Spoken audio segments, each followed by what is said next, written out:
our show. This is episode 2. I'm your host, Brenda. This is our co-host, Sae. and today we'll be discussing about culture shocks and differences between the two cultures, so the US and Japan. Yes. So, we can first probably talk about the expectation versus reality of Japan. So, what was your expectation before going to Japan, Brenda? Well, you know, Sai. I had my own view on Japan from media I've consumed. Mm-hmm. And what I thought is how different it is from the US in terms of like little like daily instances, like, oh, there's vending machines everywhere. There's everyone travels by train all the time, and like as opposed to car here in the US or walking. That's true. Yeah. You know, they actually do have a place where they keep all the vending machines from like the early 80s to all the way to I think I heard about this. Is it the one alleyway? Yeah, it is. Oh my god, it's like a famous alleyway in Tokyo where it's this old like vending machine stuff. Yeah, they have everything. They even have curry and stored and like that. And we cannot like I've seen so many videos on it. For some reason, it's always good. Like, it's not expired. I know. It's like, you know, I feel like whenever I'm in Japan, I feel really safe. Like, I can try it, you know? Yeah. And the trust system there is amazing. It really is. I remember this one time. It was like my first week in Japan, and it was like after my first day of school. And my host mom took me to Mr. Donuts. It's just like the Dunkin' Donuts of Japan, but better. And so we went to order, right? But first we found like a table. So obviously I thought I would stay behind, or my host mom would stay behind, so one of us would order. And we put off our bags and everything, like my school bag. I had my computer that I took because I'm in the international room, so I had nothing else to do. So I took I think I took my laptop or something. Okay, we went to put our bags down, and then my host mom was like, "Okay, let's go order." And I was like, "Our bags?" Yeah. I was like, is this okay? Like, I was like, Akasa, is this okay? And she was like, oh yeah, sure, it's daijoubu. It's like, it's fine. I was like, I can't, because sometimes they would also leave their laptop there just like sitting, you know? And this would never happen in the US. No, not even in college. Not in college. I can't. Like, we have trust issue because of where we live. And then I'm from New York. Which makes it worse. Yeah, so I was like, we did it, right? And I was so like anxious to, someone steals my stuff. And then everything was fine. And then I just learned that that's how they live. Like, that's how they grew up, I guess. Know. And you know, it's funny because like Mr. Donuts, like all those like places are considered a place where like a lot of high schoolers gather in Japan. Yeah, like after school thing. Yeah, so people would be like, let's go there, like, you know, and then they would leave their bags there and they just like order as many of things, which like kind of reminded me of the expectation part of like Japan, where like, oh, this feels like a school life in Japan. Yeah. Oh, you just reminded me of Mr. Donuts. Like, every time I went there, there was always foreign like businessman or something. And it was so funny because in Kobe, like in the area I lived, there were no foreigners. I was the only one. It was so funny walking to Mr. Nuts and seeing like a random like foreigner. I was like, oh, nice. Did you talk to him or her? No, because they're like a businessman and I'm like a 16-year-old girl with my host parents. Can I do business with you? Oh my god. Man, that reminds me, like, I know in Japan, there's like I guess it's also in America too, right? That they have all girls school or something. Yeah. Well, funny you mentioned this, Sai. I think I mentioned this in passing, but I never like went into detail about how I went to an all-girls school in Japan. What? Well, okay, tell me about it. So we don't get to choose our schools. Our host families choose our schools.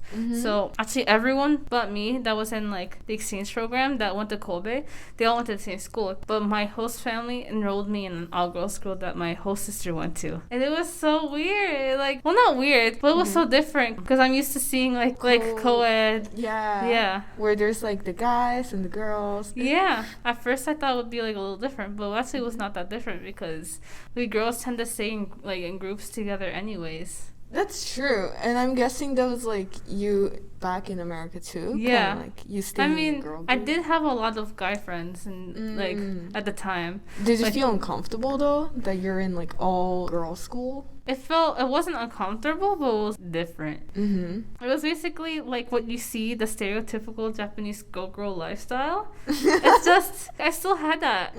Like, it didn't make a difference to, like, my school life. And I was like, oh, this is so cool, because I feel like when you hear about all boys school or all girls school, you feel like, oh, where's the other, where's the other, like, like, gender the whole time. But it was just normal school life, you know? Oh, that's so nice. The only weird thing was being with the other exchange students who are from different countries and not knowing how to communicate with them. That was the only weird part. Because I'm guessing that not everyone spoke English too. Like, they all come from different places. I mean, everyone did speak English that was from the international people, but having to communicate with my Japanese schoolmates was a little difficult, you know? Oh, okay, yeah. I do speak a little Japanese. You know, when you're speaking to people, like, who know, like, the language you're learning, you feel a little shy. Yeah. So I was like, so I didn't say much outside of the basic introduction or basic sentence or question. I wish I spoke a little more, but that was, I think it was fine. I also had, like, an exchange student come to my, like, elementary school in Japan. Oh my god, an elementary school exchange student. Oh, that's so cute. I know, and like he wasn't familiar. And you know, in Japan we wear randoseru, which is like a backpack, but it's like designed for elementary school. Oh, the cute ones. Yes. Oh. And then he also didn't speak much Japanese, but when he did, he was not shy. He was one extroverted. Oh my god. Foreign exchange. Was student. he Japanese? No, I think he was a mix, but he was. Mixed race, like hafu. Yeah. Oh. We called him hafu, like someone that's like mix of Japanese and something like a different. I mean, you're also hafu, so he wasn't the only one. Exactly, but like I guess I couldn't speak English that time, so it was like difficult. Yeah, but he spoke English. He spoke English, Ah. and I think he also spoke like French or something. Oh, that's interesting. I know. I was like, well, one more language for you, child.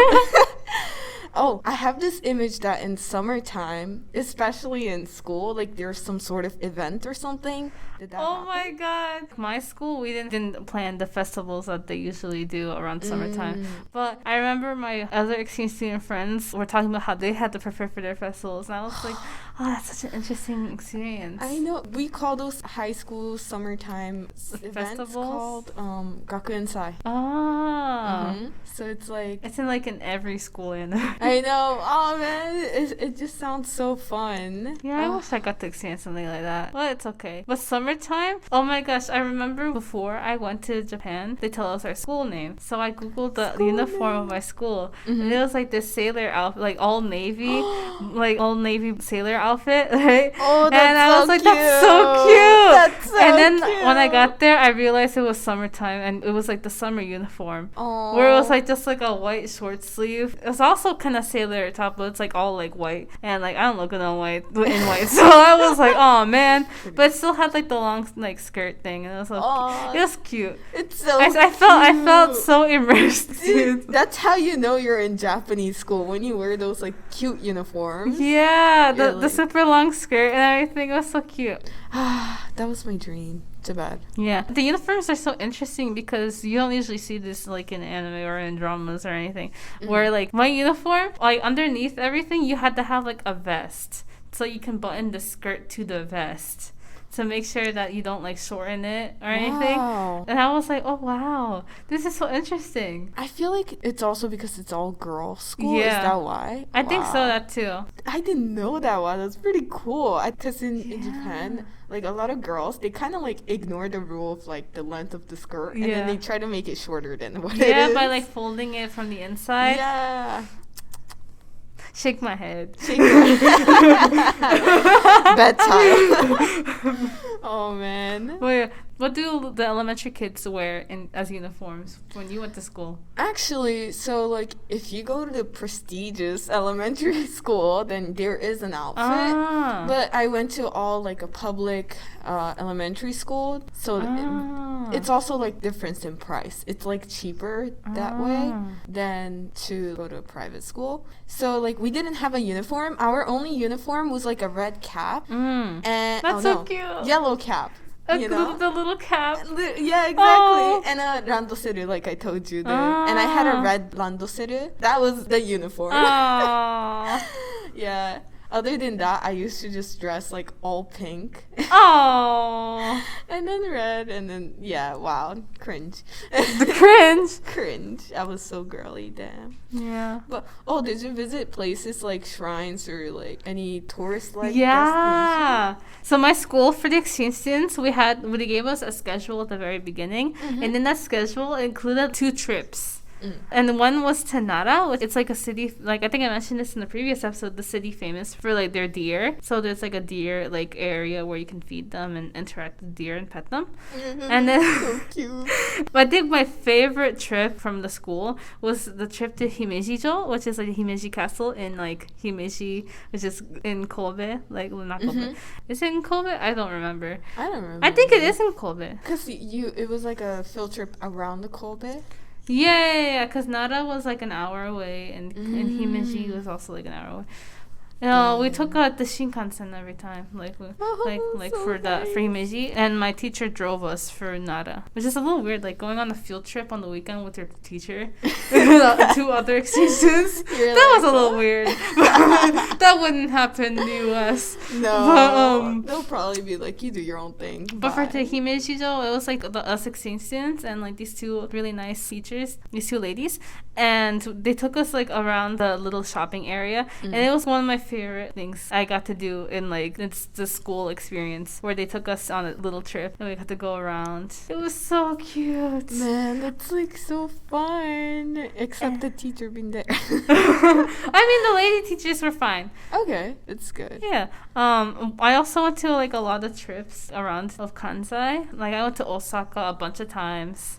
I went to Kyoto. Oh, lucky. I went to like 3 shrines in Kyoto.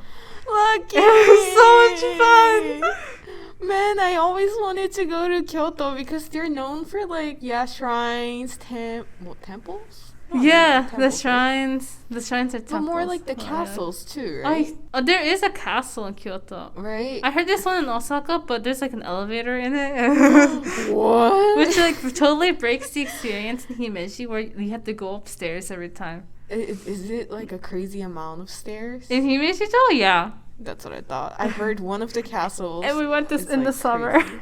Oh, that sounds kind of. Oh. Yeah, it's okay. If it was like any other season, but like summer, then it would have been nice. But Oh, because I went in summer. There was like a lot of Omomatsuri like festivals, like late July. Like when they start popping up like out of nowhere, like all the time. I went to like 4 of them, and they were so fun. One of them I got to wear a yukata, and I wore my yukata to like the one in like the rich town in Kobe. It's called Ashiya, and it's like one of the like apparently it's one of the richest cities in like Japan, and I was like, what? What? Wait, Yeah. Did it look rich? It looked rich. I went to my because I went with my other friend who's an exchange student. She lived with her whole family in Ashiya, and I went to her house, and it was so huge. It was like a 3-floor like. This girl is rich. Shit. Oh my god. Her whole family is rich. Oh, time to be friends with her. I was like, oh my god. Was the street made out of like sprinkles of gold or something? No, but it was nighttime, but I wouldn't blame them. Oh man, that is like amazing. I would befriend every neighbors, even though I don't live there. Yeah, I was very, very shocked. What's your experience as the Obomatsuri, Sai? Well, actually, I did visit Japan summer like twice, and then when I was young, which I don't have much memory of, there was like one nearby my house, so we would go there every fun. year as like my grandpa, grandma, me, and my mom, and then it was like so much fun because they used to have goldfish thing. Scooping where you scoop the goldfish and you win like a prize or you win a yeah. goldfish. Oh, But yeah, I like heard about now that. they took that down because they consider that animal cruelty. Oh really? Oh my god.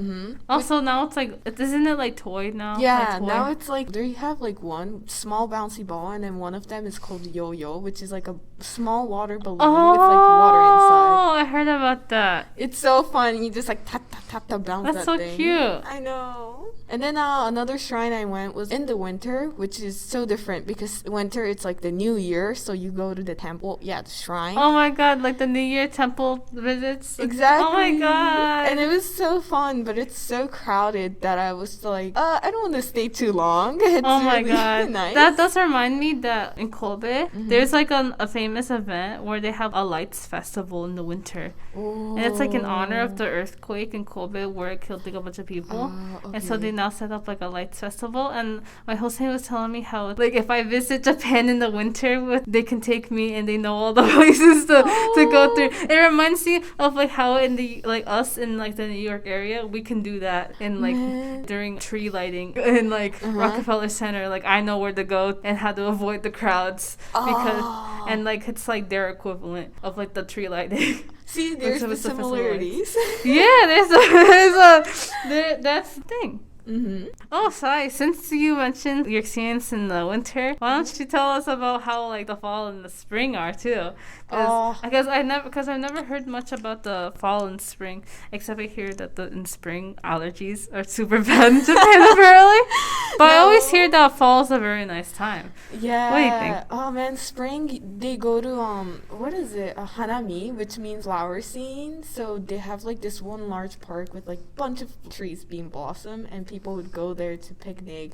Just, family time. And then the allergy there is really bad because you would find everyone wearing masks because, it's not even COVID, but they have to wear the mask to, like, avoid the allergy. Oh, yeah. Because masks are already a thing in Japanese society because it's like so no one wants to be sneezing each other's faces. Here they don't care.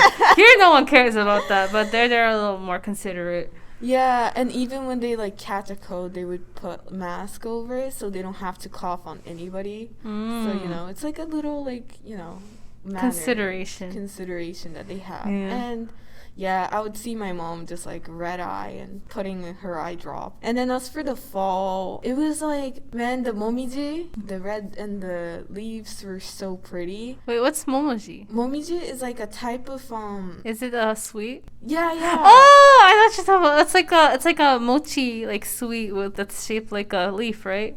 Oh, yeah. Oh, I know about this. Oh. I love them. Oh, food is great. And then it's also sweet potato season. So they would sell like baked sweet potatoes. Ooh.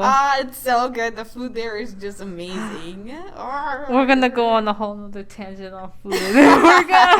No. They even have like kuri rice. Kuri is chestnut. So chestnut rice. It's so I never heard about that. That sounds good. It's really good. God, I got to try that. They have like seasonal food that is just like so nice. Oh my gosh. Spring they would serve like sakura edition stuff. Like, oh my god, I hear from like other like people who've been in the summer. But I hear from a lot of people who go in the spring, they say that everything's a cherry blossom flavor. No, McDonald's, they sell like cherry flavor, sakura flavor soda or something. Ooh, sounds sweet. That sounds very sweet. It does, but it's apparently very refreshing or something. That's good. So we should go there in season. Yeah, maybe next time. Maybe we talk about sakura. We'll have been. we'll have been there. We can mention good food. Yeah. Okay, so all right. So on that note of food, like we always touch upon in every episode, let's end this episode. So Sai, thank you for speaking to me about our experiences in Japan. No problem. And the differences. You too. And we'll see you. We'll see you guys next time. Mata ne! Bye.